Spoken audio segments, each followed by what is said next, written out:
Hola chiquillos, buenos días. Hola, profe. ¿Cómo están?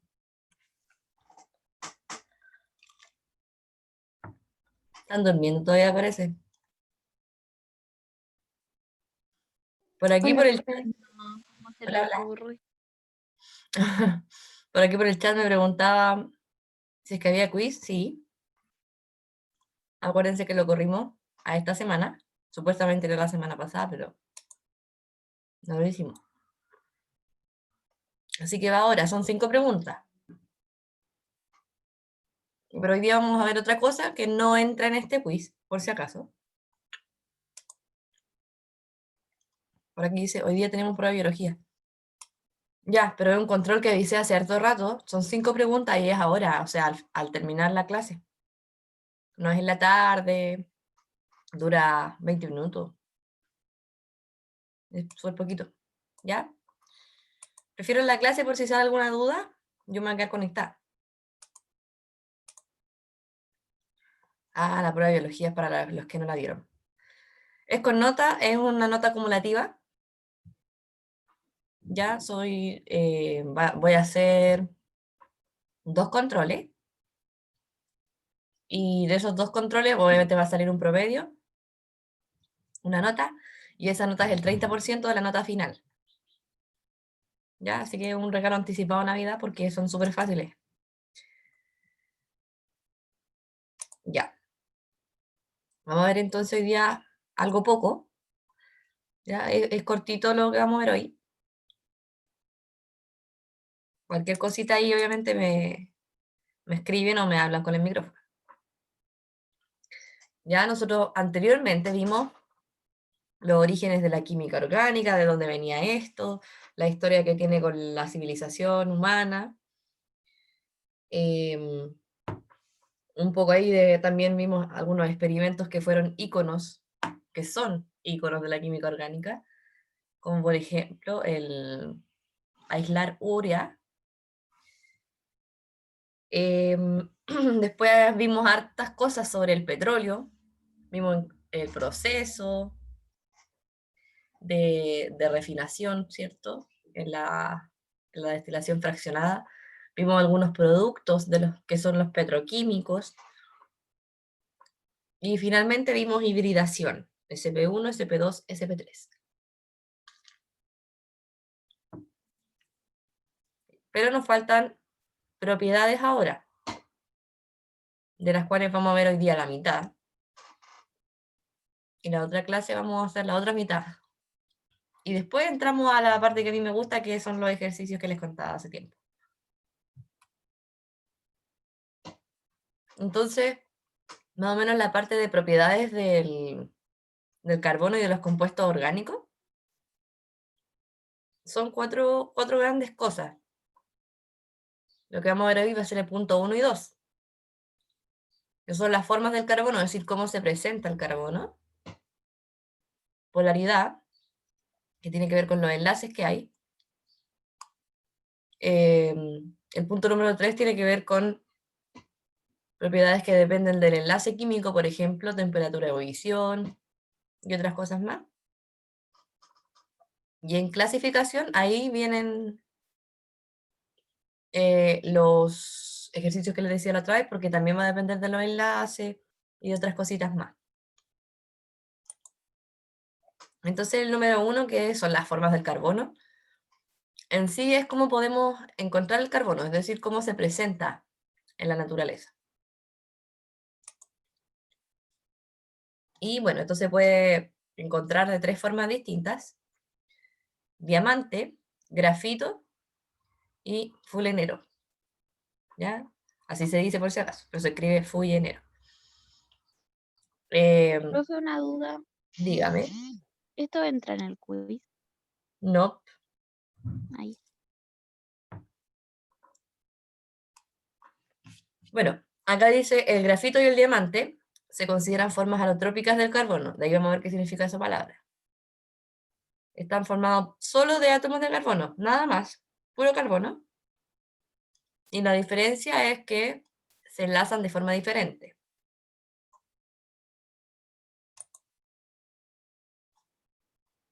Entonces primero tenemos el grafito, que comúnmente lo conocemos por el lápiz grafito. ¿Ya? Pero en sí es puro carbono. ¿Ya? Y acá dice, consiste en la forma alotrópica del carbono, nuevamente esa palabra. Entonces yo acá abajo puse, que era un alótropo. Bueno, son moléculas formadas por un solo elemento, que en este caso es el carbono, que tienen distinta estructura molecular. Es decir, es puro carbono, pero ordenado de distinta manera. Entonces, con el grafito se puede hacer una red de anillos hexagonales. ¿Ya? Imagínense un hexágono de puros carbonos. Y son planos, por lo que al unirse van formando láminas.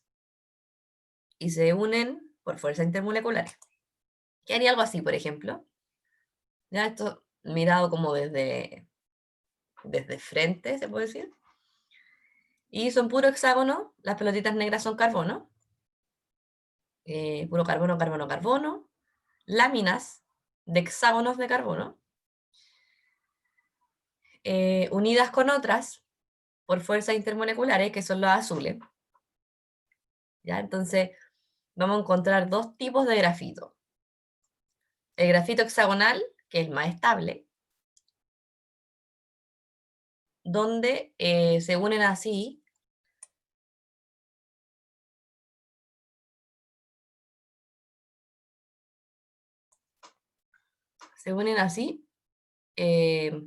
digamos, en esta disposición. Queda A, B, A, B, A, B, todo el rato así como intercalado. Y la otra, que es el grafito romboédrico, cada vez se complica más esto. Este es menos estable y ya no va a ser A, B, A, B. Va a ser A, B, C para arriba, A, B, C todo el rato. ¿Cuál es la diferencia? El de acá sigue un patrón más corto que el otro, ¿ya? Queda A, B, A, B, y así sucesivamente. Es decir, tiene dos posiciones en el fondo, que se van repitiendo todo el rato. Y la otra tiene tres posiciones. Esa es la única diferencia. Y cada capa de carbono se conoce como grafeno, ¿ya? Cada lámina.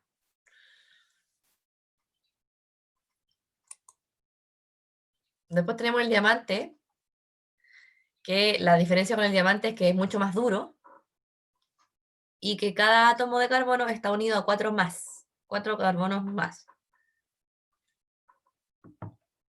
Entonces forma una estructura tetraédrica, o sea, de 4.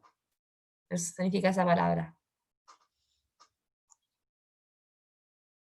Y bueno, los diamantes, como les contaba otra vez, los diamantes se forman en la corteza terrestre con unas condiciones especiales.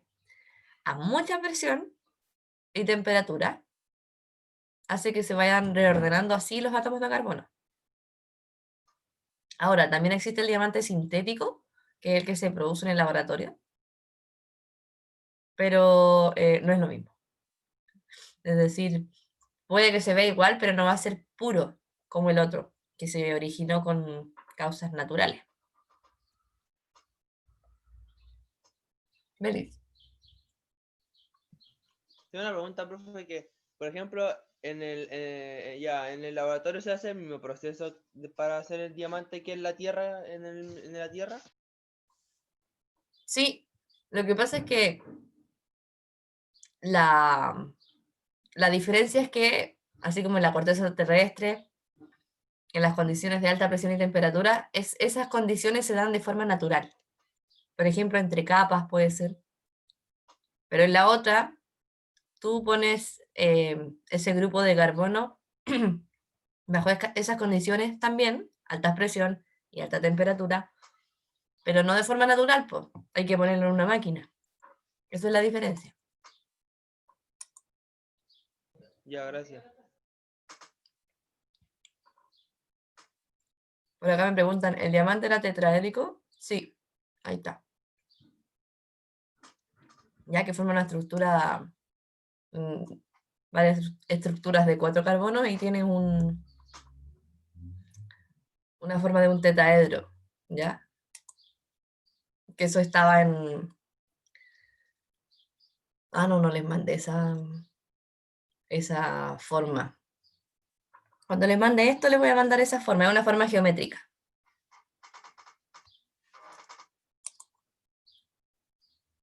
Y la última forma, que es el fulenero, ¿ya? Este fue un descubrimiento, pero muy potente. No hace tanto tampoco, 1985. Hasta el momento solamente habían encontrado grafito y diamante. Eran como las formas del carbono. Pero en ese año, 1985, descubrieron el fulenero. Ya obviamente con microscopio o aparatos que permiten ver las redes de moléculas. Entonces encontraron una estructura que tenía 60 átomos de carbono. ¿Ya? Dispuesto más o menos de esa forma. Esto es un modelo. Imagínense, en 1985 hicieron ese hallazgo y tuvieron que estudiar tanto y proponer varias cosas formales que recién en 1996 se les dio el Premio Nobel de Química. Entonces, esta es la tercera forma de cómo podemos encontrar el carbono, es muy estable.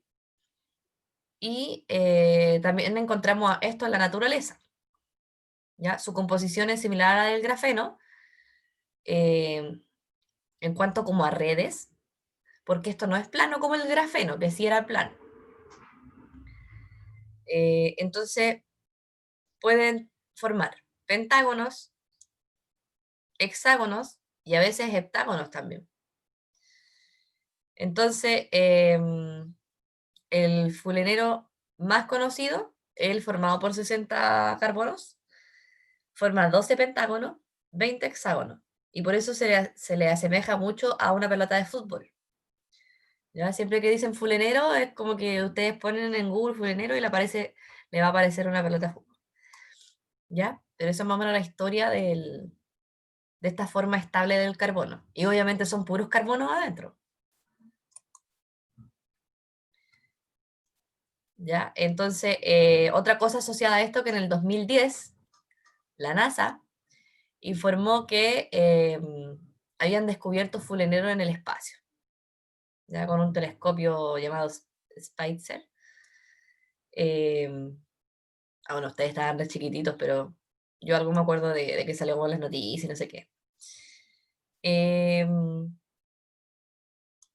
Lo importante de esto, chiquillos, lo interesante también del fulenero, es que esta estructura permite la nanotecnología, ¿ya? Ahí se me corrió el párrafo.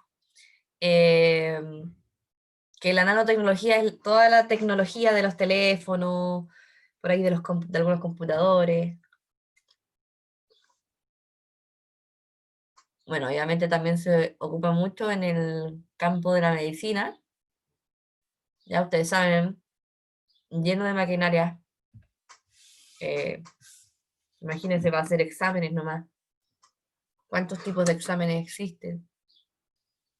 Ya entonces, mientras más cosas se van descubriendo de fuleneros, podemos mejorar la nanotecnología y por ende muchas cosas que conocemos hoy en día se van modernizando. Por ejemplo, los teléfonos siempre le sacan algo más. El año que viene va a venir otro con otras cosas más.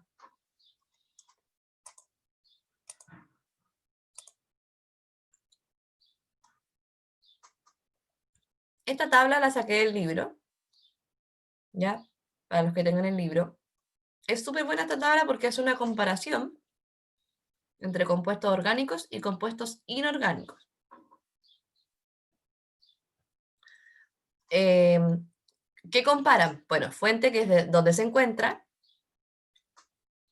átomos que lo conforman, los enlaces presentes, temperaturas de fusión y ebullición, y conductividad eléctrica, que esto es lo que vamos a ver en la otra clase. Ya, entonces, échenle después una miradita a esto. Aquí hay una columna de ejemplos, ya no es que sea siempre así, sino que esto es un ejemplo de compuestos orgánicos. y también de compuestos inorgánicos. Yo no sé si, bueno, creo que no, se acuerdan de primero medio, pero hay una parte donde también se habla como de compuestos orgánicos e inorgánicos, como bien general. Solo si se acuerdan, aunque no creo, pero bueno. Entonces me pareció súper interesante poner esta imagen. Ahora, nosotros vamos a trabajar esto, esta por ejemplo que es la estructura del paracetamol. Yo no creo que lo alcancemos a ver ahora, sino el próximo año, o cuando se pueda retomar. Pero nosotros podríamos ponerle el nombre a esta estructura, por ejemplo. Que el nombre común es paracetamol, pero tiene un nombre más técnico. Lo mismo para el ácido acetil salicílico, que es la aspirina. ¿Ya? Ácido acético, el ácido presente en el vinagre. Y el metano, bueno, es un gas. Y también uno de los gases de efecto invernadero. Y la otra propiedad o característica que presenta el carbono y los compuestos orgánicos en general es la polaridad.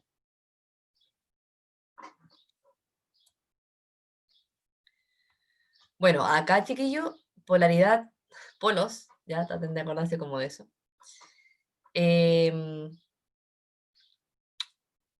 Como base siempre, el carbono forma 4 enlaces, ¿cierto?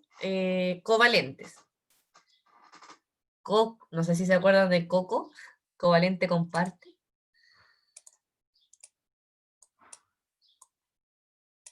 Coco. Bueno, se los recuerdo si no. Perdón la letra, pero el lápiz lo tengo no sé dónde, muy lejos. Covalente comparte. ¿Ya? Y ese es el enlace presente acá.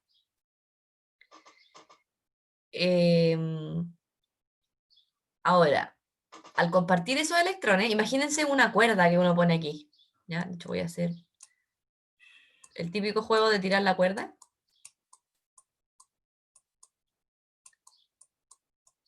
Oh, esa cuestión parece cualquier cosa menos H.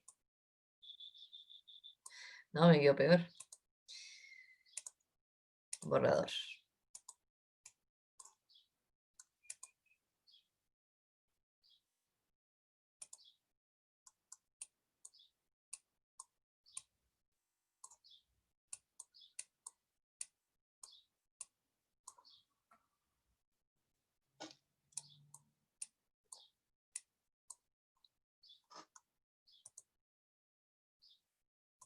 Ya.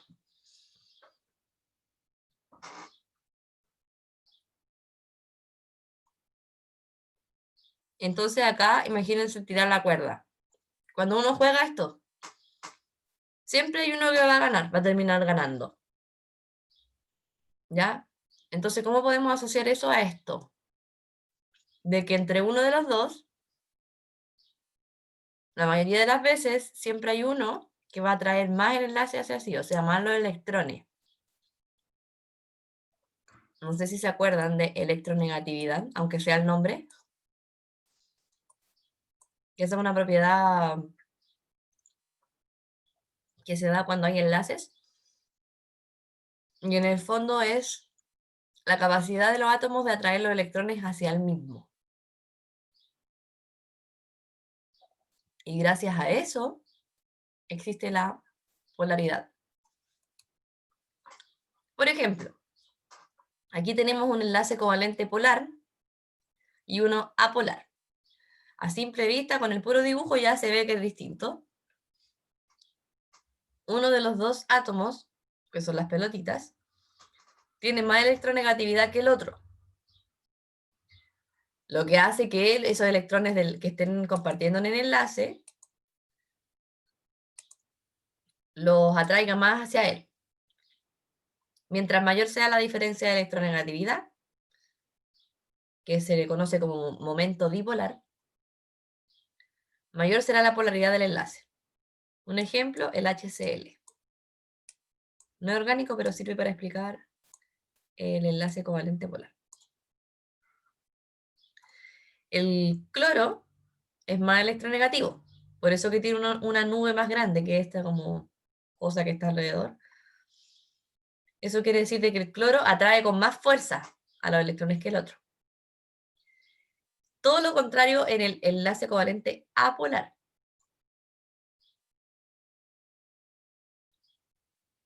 Si tienen electronegatividades muy parecidas, no va a haber quién gane aquí el tirar la cuerda. ¿Ya? Eso generalmente ocurre cuando hay átomos iguales.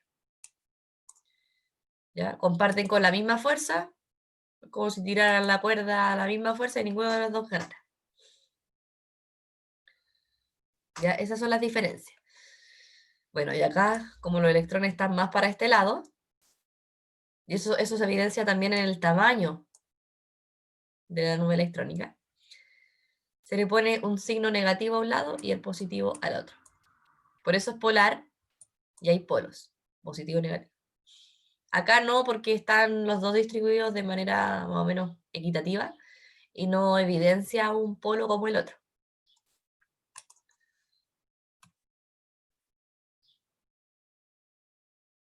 Ahora, por ejemplo, aquí hay dos compuestos orgánicos, el tetracloruro de carbono, que es un carbono unido a 4 cloros, y el cloroformo, ya que también tiene cloro, pero tiene un hidrógeno acá arriba. Esa es la diferencia. El momento dipolar, o sea, la diferencia de electronegatividad, dio ese número, 0 y 1,04. Entonces, bueno, eso era un ejemplo nomás. Esto es súper importante y yo quiero saber si ustedes han visto vectores en física.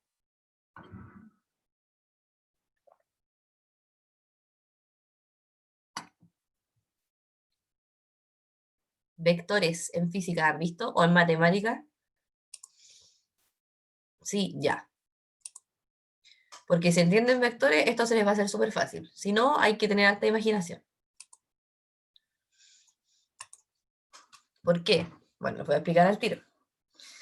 La polaridad de una molécula no necesariamente me lo va a indicar la diferencia de electronegatividad. Lo que realmente me indica la polaridad, si la molécula es polar o no, vamos a tener que ver su geometría. ¿Ya? Es decir, cómo está dispuesta la molécula. Puede que esté así, puede que sea lineal.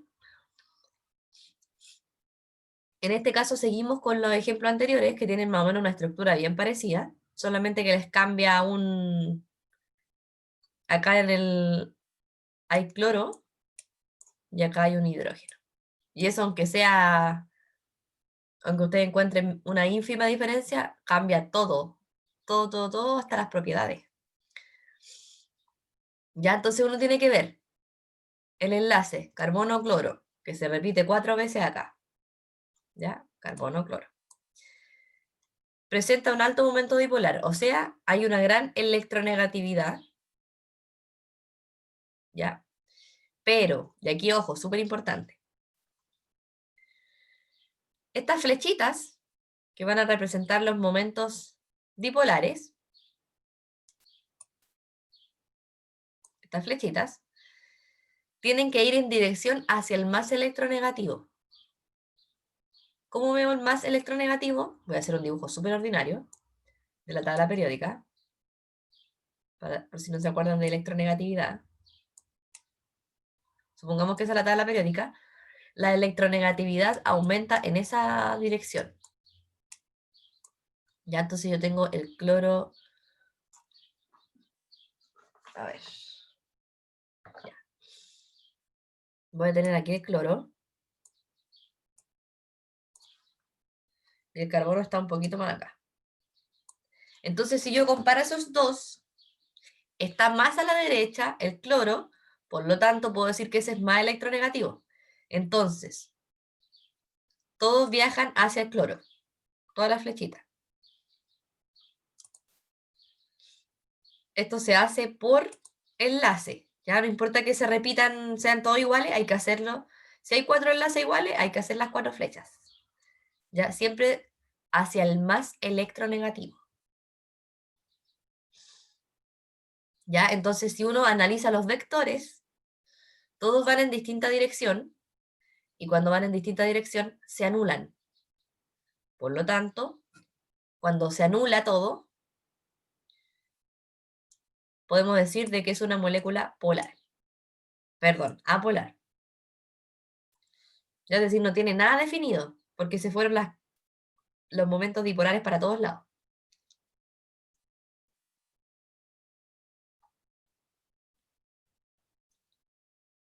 Ahora, si comparamos el otro, que es el cloroformo, tenemos enlaces CCl y también tenemos enlaces CH. Bueno, 1. Entonces, vamos a ver cómo queda. Bueno, el H ustedes saben que está acá. Es el número 1.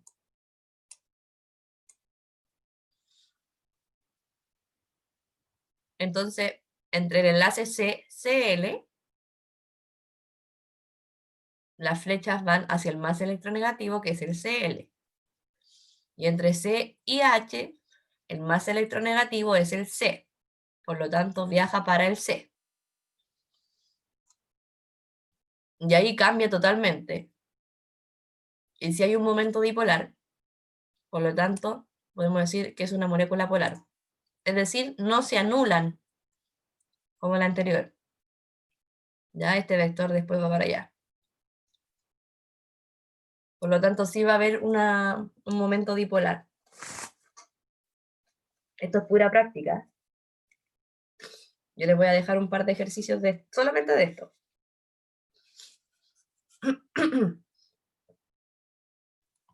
¿Ya? Y eso sería por ahora. Yo este mismo Power lo voy a pasar a un Word y se los voy a mandar con los ejercicios. ¿Ya? Duda y consulta hasta el momento. Me puedo devolver, como ustedes quieran.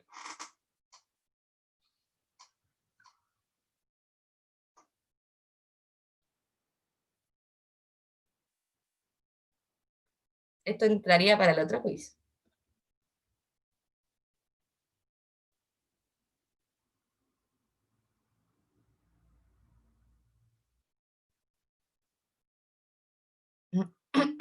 Profe, no entiendo como lo del párrafo más pequeño.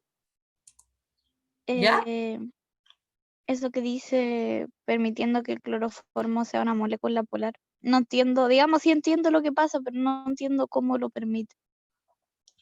Ya, ok. El párrafo chico. Este de acá, ¿cierto? Sí, Sí. ahí dice permitiendo. Ya. Bueno, comparamos este de acá primero, ¿cierto? Que vimos que se anulaban todas las flechas. Todos los vectores. Entonces acá dice que al presentar 3 enlaces, bueno, aquí te estaba describiendo que hay un enlace diferente en el fondo. El momento dipolar no se anula porque los vectores X sí se pueden sumar. Entonces, el que haya un enlace diferente y que no se anule, esas dos condiciones permiten que sea una molécula polar. Porque si se anulara igual, no permitiría que fuera polar. En el fondo, esto te condiciona el que se anule o no. Es un tema como más de comprensión lectora, yo creo. Creo, o estar equivocada. Ya, pero en el fondo es como te lo están presentando esto. Entonces tenemos molécula polar y molécula apolar al otro lado. Después con la práctica espero que quede un poquito más claro.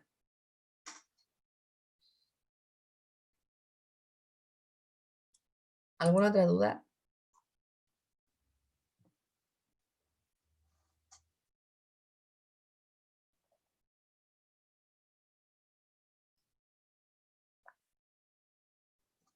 Tampoco aparece nada por el chat.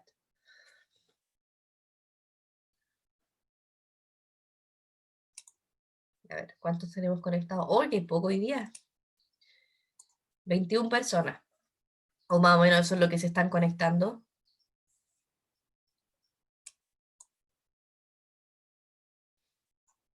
Yo recuerdo que a veces se conectaban más.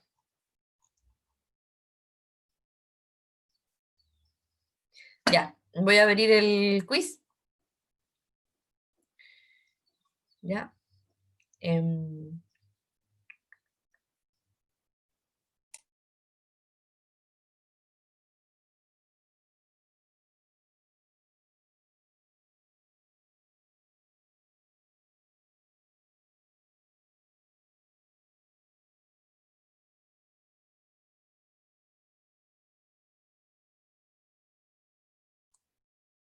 Métanse a la parte de evaluaciones. Ahí va a estar el control.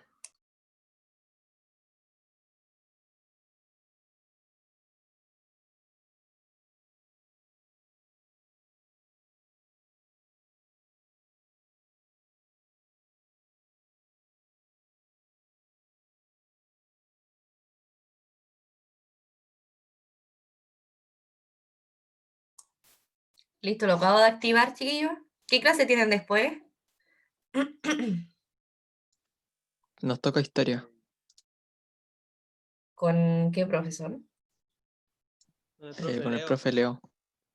Ya. Le voy a avisar por si llegan tarde, por si acaso.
Bueno, chiquillos, creo que no hay dudas.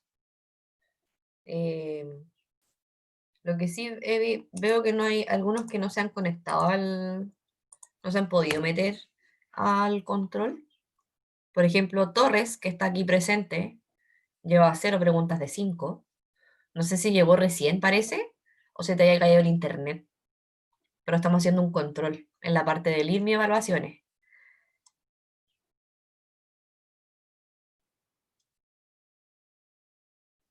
¿Ya? La Camila también. Tampoco se ha metido el control. Ah, ya, problemas con el internet.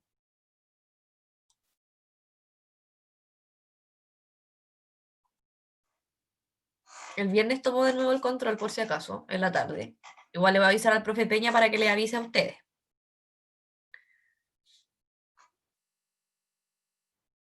Pero la idea es que lo hagan al tiro si es tan corto que siempre y cuando no tengan problemas con internet. Ahora, para no usar tanto internet, igual se pueden salir de acá y meterse al LIRMI. Pero espérenme un poquito que estoy pasando la lista.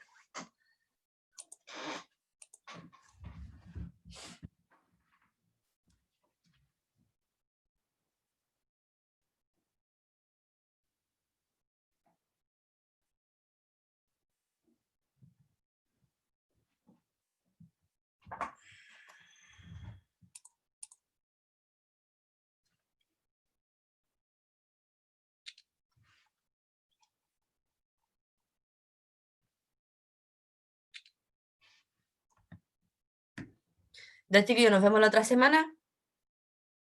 Suerte con el control. Es un regalo anticipado de Navidad, como les dije. Así que eso.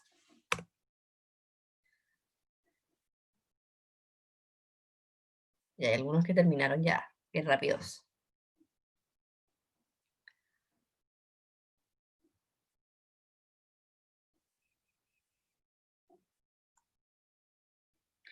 Ya, chiquillos, cuídense. Espero que no se hayan quedado dormidos ahora en clase. Nos vemos la otra semana. Chao, profe, que le vaya Chao, bien. chao. Suerte que les vaya bien. Adiós.